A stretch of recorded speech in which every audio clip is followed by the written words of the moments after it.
Going into week 2, New Orleans is an 11-point favorite at home against the Tampa Bay team that lost its home opener 42-14 at home. On the surface, with the Saints being at home against a rookie quarterback and a team that got blown out at home, 11 points sounds about right for the spread. But in the words of the great football philosopher Lee Corso, not so fast, my friend.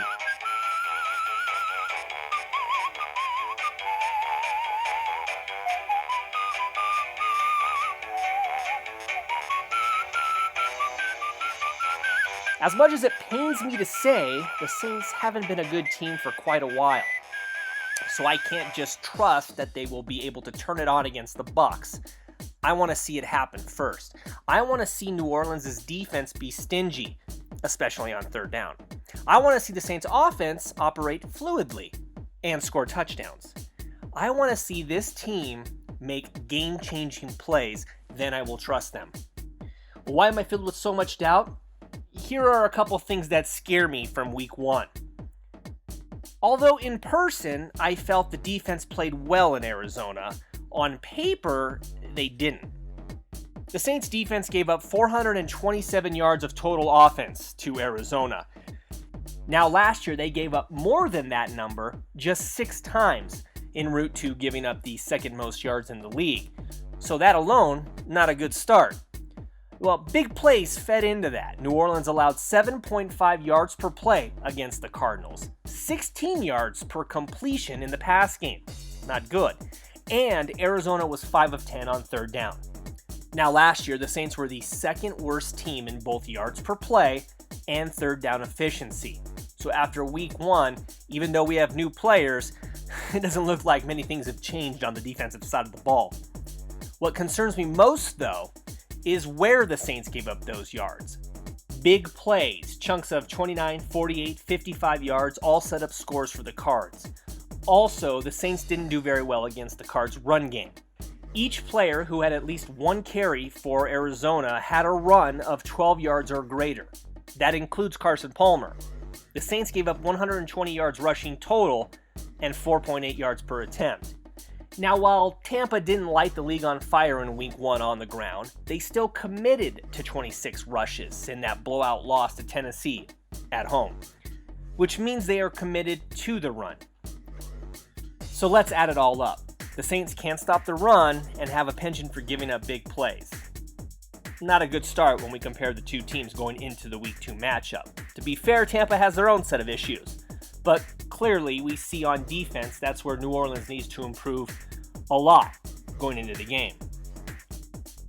But I would be remiss if I didn't include the offense when asking for a squad to improve. To be fair, our defense wasn't solely to blame for the Cardinals' loss. I thought we had issues in the red zone last year, but in 2014, the Saints scored touchdowns 60% of the time in the red zone. I guess when you have a bad defense, though, every missed opportunity is critical, as illustrated in the Baltimore loss, Cincinnati loss, and both Atlanta losses. Now, back to the future, against Arizona, the Saints scored 1 red zone touchdown in 4 chances. So going into week 2, this you could also add as an area of concern. Who will step up? How about Sean Payton and Pete Carmichael? Now, this is not coming from me. I'm not blaming the coaches. I'm not one of those guys. Sean Payton himself told reporters he needed to be better on first and second down. Case in point, on the Saints' 5 scoring drives, New Orleans' offense averaged 9.5 yards per play on first down. On second down, they were a more pedestrian 4.3 yards per play, but it's still good. What I'm trying to say is on scoring drives, when the Saints start well on first and second down, we usually end up with points. Now, scoring in the red zone, well, to fix that, I guess here's where the faith aspect comes in as being a fan. I just have faith the Saints won't go 1 for 4 every game. Now, since we are on the topic of faith, here are some things that make me feel confident about the Saints going into the Tampa game. The Bucs are who we think they are. Tampa's secondary is exploitable. And while I like the Bucs personnel up front, namely Gerald McCoy, I don't feel that the back 7 complements it well. Tampa allowed over 13 yards per pass against Tennessee. Very Saints-like. Now, Marcus Mariota has talent, but he's no Drew Brees. I expect Brees to vastly improve on that 62.5 completion rate he put up against Arizona. Now, speaking of the passing game, even though Arizona sacked Drew Brees twice, it was clear to me that the protection problems that plagued New Orleans a year ago have been remedied by the arrival of Max Unger. Despite the Cardinals bringing extra men at times, when the Saints dropped back to pass, Brees was able to step up and find receivers. So what does this all mean? Well, despite all the negative things I said about the defense and offense earlier in this video, I still think the defense did some good things in Arizona, especially when you consider that, well, we had all of those young guys playing on that side of the ball. Now, there was a portion of the game where the defense stopped the Cardinals on 4 consecutive possessions, in fact, and the 5th possession only led to a field goal. Now, the Cardinals may have been 5 of 10 on third down, but when you think about it, only one of those third down conversions came in the second half. Hopefully that's a sign the defense figured some things out.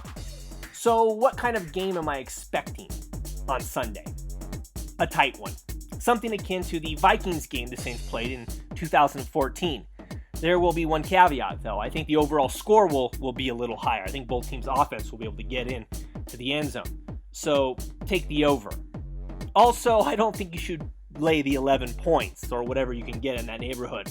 I think this game is going to be something in the ballpark of 28-24 New Orleans. Yeah, that's right. I think the Saints should win, but make no mistake, this game will be very close, folks, because let's be honest, we love the Saints, but they're still very much a work in progress.